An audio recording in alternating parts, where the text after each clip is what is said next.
Find a teenager in India and ask this: who gave India independence? They'll probably say Mahatma Gandhi.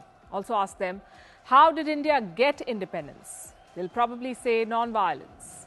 Well, these answers are not wrong, but they're not 100% right either.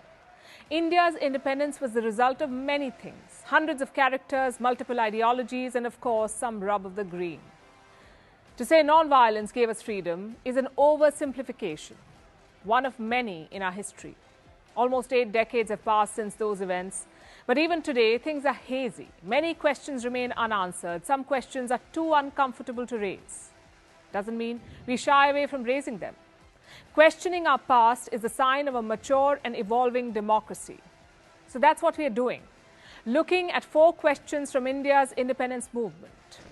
We know what the history books say. Let's now see what actually happened. Time for a flashback.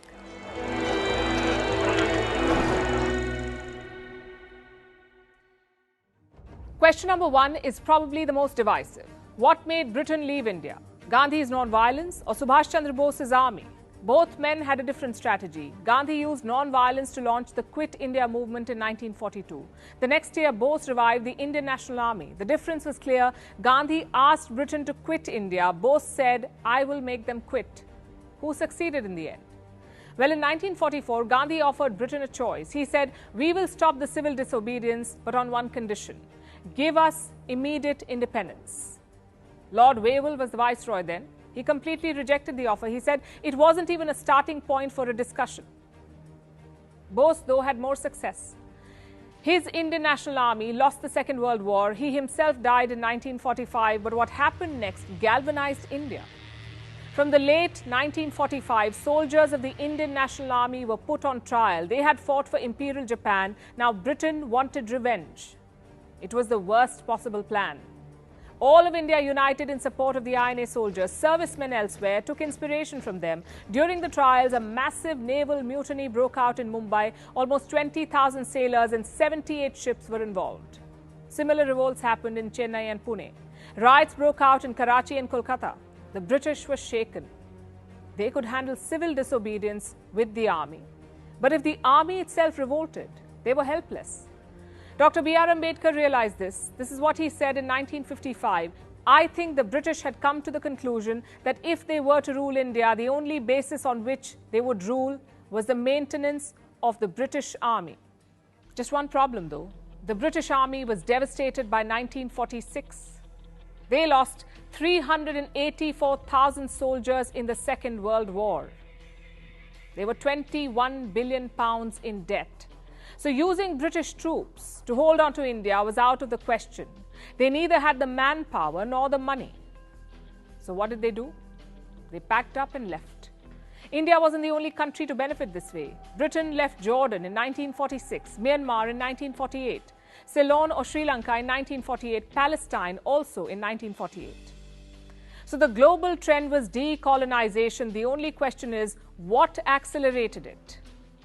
Clement Attlee was the British Prime Minister during this time. Years later, he talked about why he agreed to independence. He gave many reasons, but the main one was this: the erosion of loyalty among the armed forces. The British could not trust them anymore.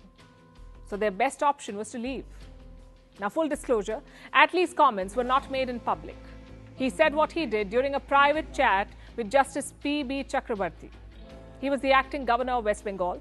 These comments make one thing clear. Britain did not leave India because they had a change of heart or because non-violence appealed to their conscience. They left because it was not viable anymore.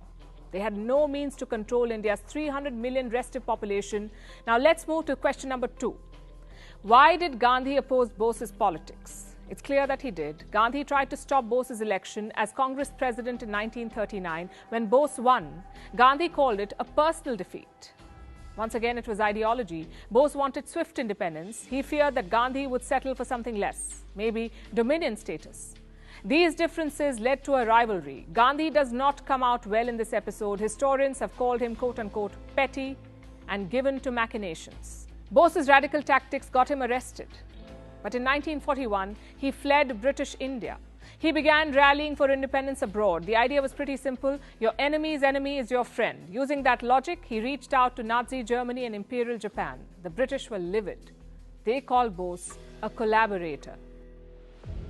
The next year, in 1942, the Quit India movement was declared. Bose supported it. He called it India's epic struggle. But the sentiment was never mutual. Bose set up a provisional government of free India in 1943, sort of like a government in exile. It was recognized by around 9 countries, all of them allied with Japan and Germany. Gandhi and Congress never embraced Bose's government or army, at least not during the war. Why was that? The Congress was ideologically on Britain's side. They never agreed to support the war. But they wanted to see Hitler defeated. Also, there was a power struggle within the movement. Gandhi liked Nehru more. Nehru was the starry-eyed pupil with utter devotion. Bose, on the other hand, was more rebellious. He challenged Gandhi's leadership of the party. Which politician likes that? The Congress's attitude towards Bose and the INA would change, but much later, after the war. In fact, Nehru was one of the lawyers during the INA trials. Many historians say this was a political decision. The trials had captured public imagination, so suddenly the Congress wanted a piece of it. Question number 3. How did World War II shape India's freedom struggle? We told you how it devastated Britain, but that's not all. Around 2.5 million Indians fought in the war, in Europe, in Africa, and in Asia. Once the war ended, they came home. By 1947, only 800,000 men were part of the army. The rest had been killed or demobilized. Imagine that, from 2.5 million to 800,000.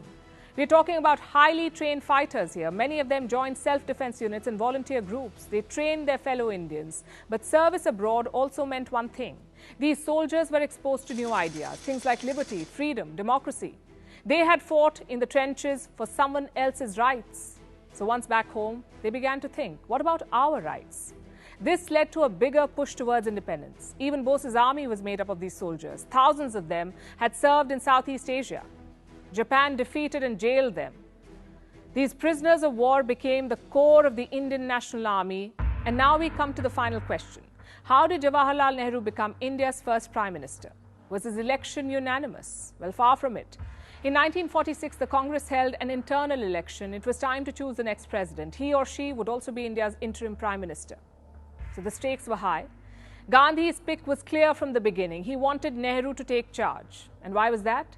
Gandhi believed Nehru was better suited to negotiate with the British. He was a Cambridge graduate. He rattled off in English.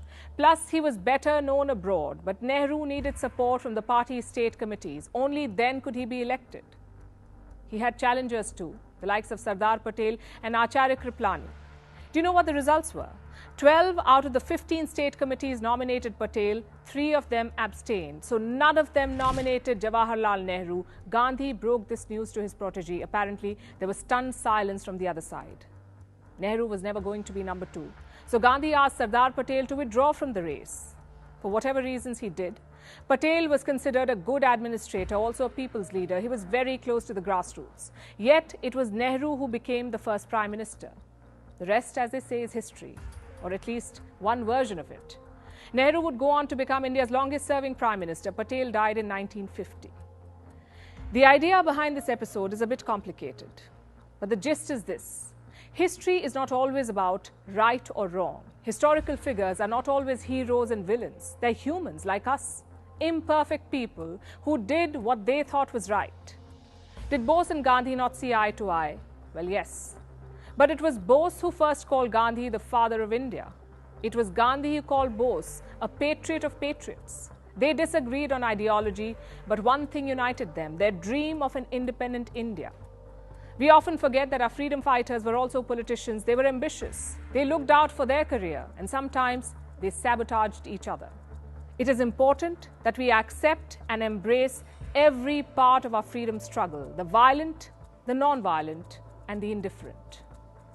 Gandhi turned India's freedom struggle into a people's movement. He took independence to every Indian village. At the same time, he alienated people like Bose. He worked to undermine his position in the party. We need to accept that both things are true. That is the hallmark of a mature democracy.